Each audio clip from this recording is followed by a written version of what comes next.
Namimiss ko din mga kaibigan ng aking mga alugbatihan. Ayan. Mayroon tayong mga alugbati dito. O ito pa, mga tanglad. O, ayan, mga tanglad natin. O, pwede ka na dito makuha. O, mahaba na siya. O, pwede na yan mga kaibigan. Makapagluto na tayong munggo ba? Nakakabis talaga yung garden ko. Nag-alala din ako kasi nga baka walang ulan. Pero sus, awa ng Panginoon mga kaibigan. Maulan dito. Habang wala kami. So ngayon, dito na tayo sa harapan natin. Mayroon, tingnan mo, walang katapusang papaya. Sos ko, ayan, ganyan po tayo, binibless talaga tayo sa Panginoon mga kaibigan. Dahil dami natin ditong mga papaya, ayan. Yung isang papaya nahulog, ay kinain. May kumain, nahulog siya. Sige lang, at least mag-sharing tayo sa mga anong hayop andito sa labas. So ngayon, grabe natin mga blessing dito sa mga, ayan, mga kalamansi. Ayan, ang daming mga kalamansi mga kaibigan. Grabe ang mga blessing natin, ang dami po yan. Hindi lang siya klaro kasi maliliit pa. At saka dito, lumago na pala yung ating lunggans, ayan, yan yung lunggans ni Inday Roning. At ang ating avocado, saging natin, avocado ni Inday, lumago pa. Next year na ito, magbubunga. Nagbunga na sana ito, kaso lang, maliit pa siya, binagyo na wala. Natanggal yung mga bulaklaks. So ngayon, ayan, 1, 2, 3, 4, 5 mga saging natin na nakatayo dito. Tingnan mo po. Sus ko, napakaganda ng saging natin. Pag-garden talaga natin mga kaibigan. Ang sarap talagang tignan. Nakakawala ng mga stress, nakakawala ng mga panuhot, mga sakit sa tuhod. Diba? Nakakawala. Tingnan, nakaka-relieve. Yan ang ating mga reliever dito. Dito po pala ay hapon na. Tingnan mo nga, sus, para na namang uulan. Kanina umulan po, kaya hindi na ako nagdidilig ng halaman. Tayo na sa mga saging natin na may mga bunga. Chisa pala. Chisa ni Inday Roning, napaka-looking good and healthy. At dito naman sa likuran natin ang ating tambis. Tour muna tayo sa garden natin. Nakakamiss yung garden natin. Ayan, tambis natin. Hindi pa kasi season, kaya wala pang bulaklak.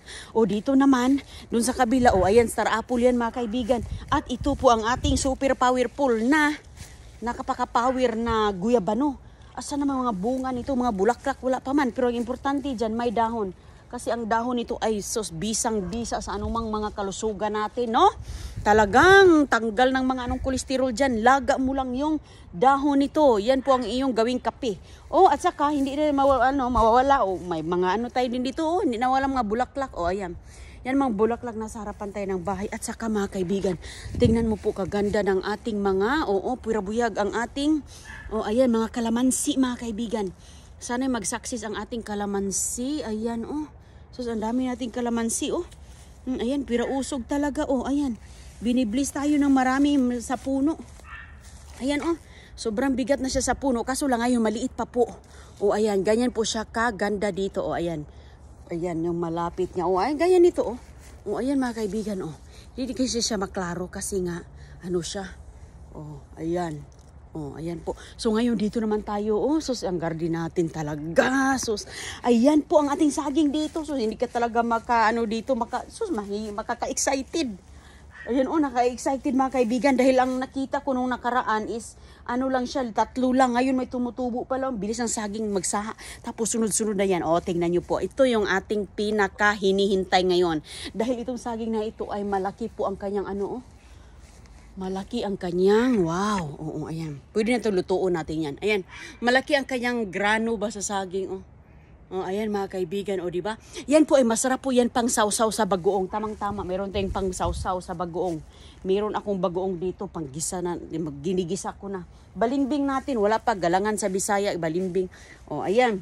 Saging na naman, ito, hinihintay pa rin natin. Binibigay ito ng mga kaibigan natin, So ito po ay wala pang bunga. Ito ang kardaba. Kardaba naman ito mga kaibigan. Ayan. So ngayon, nakaano na tayo, 3 na dito ang kanyang anak. Nanganak na siya ng 3. Ito yung ating saging nak. Ito yung kanyang kapamilya, yung namunga. Ang ating malunggay, ayan, ang malunggay natin. Ayan, yan ang po ang natira dahil binigay natin sa ating mga kababayan. May pumunta po ditong kababayan mga kaibigan. Tinanggal ko. Ayan, so yan na po ang natira. Okay lang kasi ang dami nating malunggay. Uy! Sus ko, ayan, may kumalkal dito, Ayan, kinalkal yung aking at saka ito, mataba, tingnan mo nga, makikita mo talaga sa dahon ang kanyang katabaan. So, sana na may mamunga ka na, ayan, mamunga na ka, kaya para makatikim na ng may-ari. Ito naman na area dito, sus ko, grabe ang garden ni Inday Roning. Puro ito mga mulberries hanggang doon sa unahan.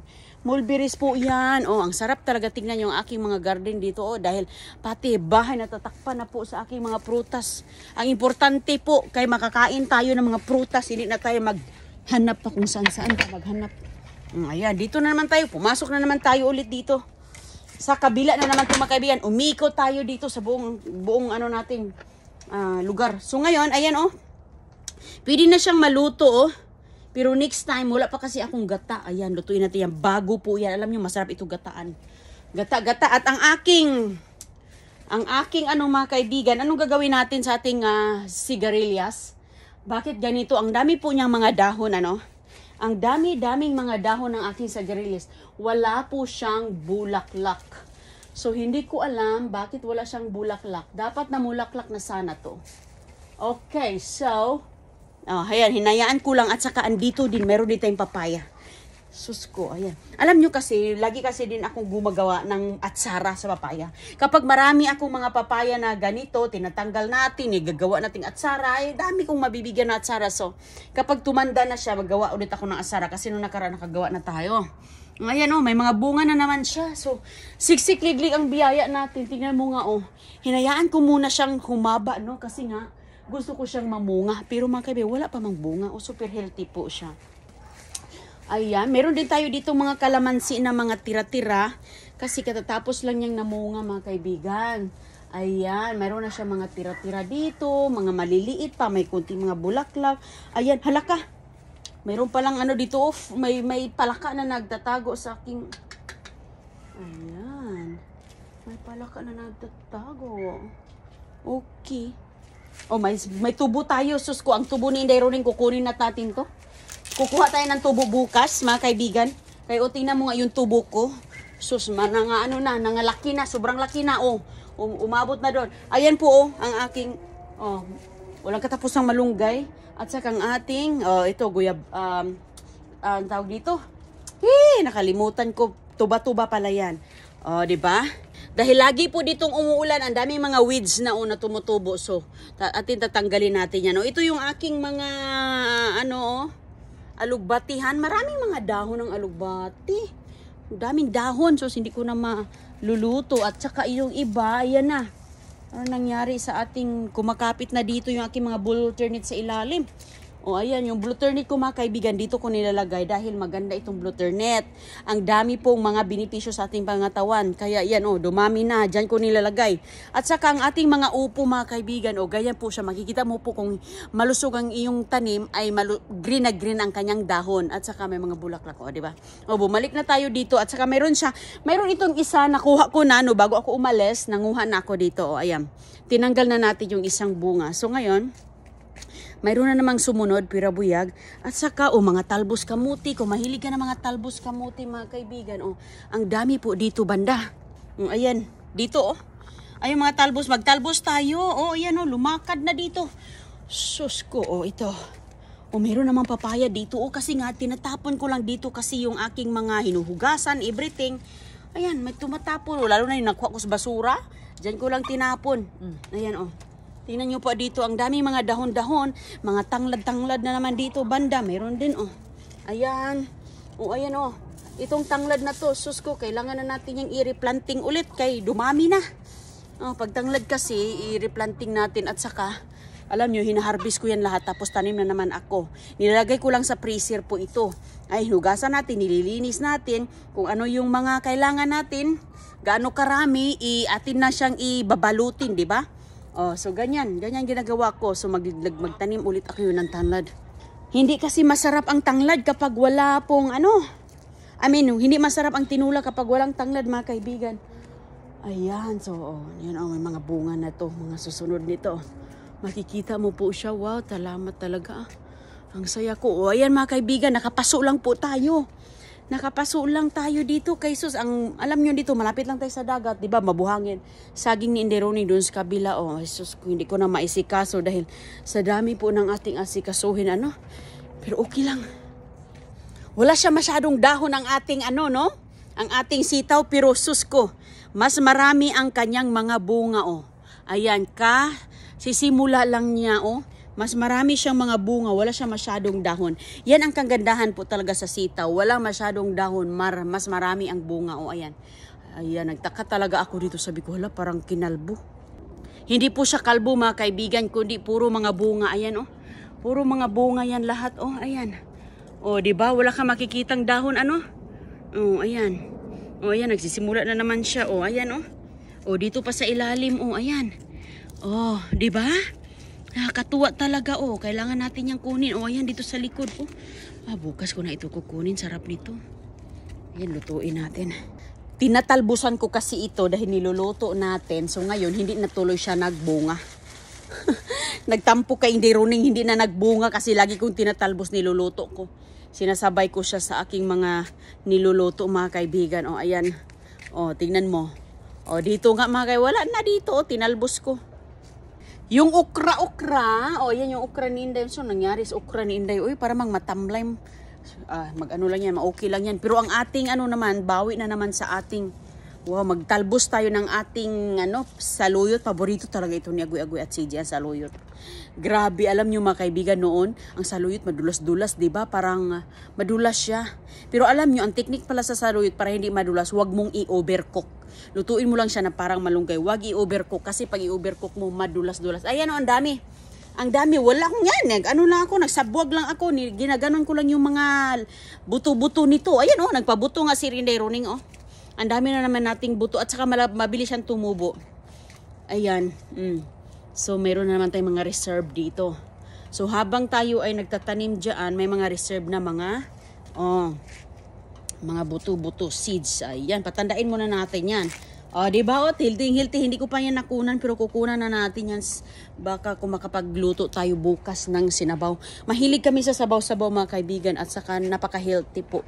Healthy talaga ang sabaw with gulay kahit walang karne. Hindi kailangan basta gulay. So, ang iba nga nga nila sa mga yung mga vegetarian mahilig sa mga gulay-gulay, diba? So, yan organic itlog natin Organic talaga yan. Nangulikta na si Inday sa ating garden.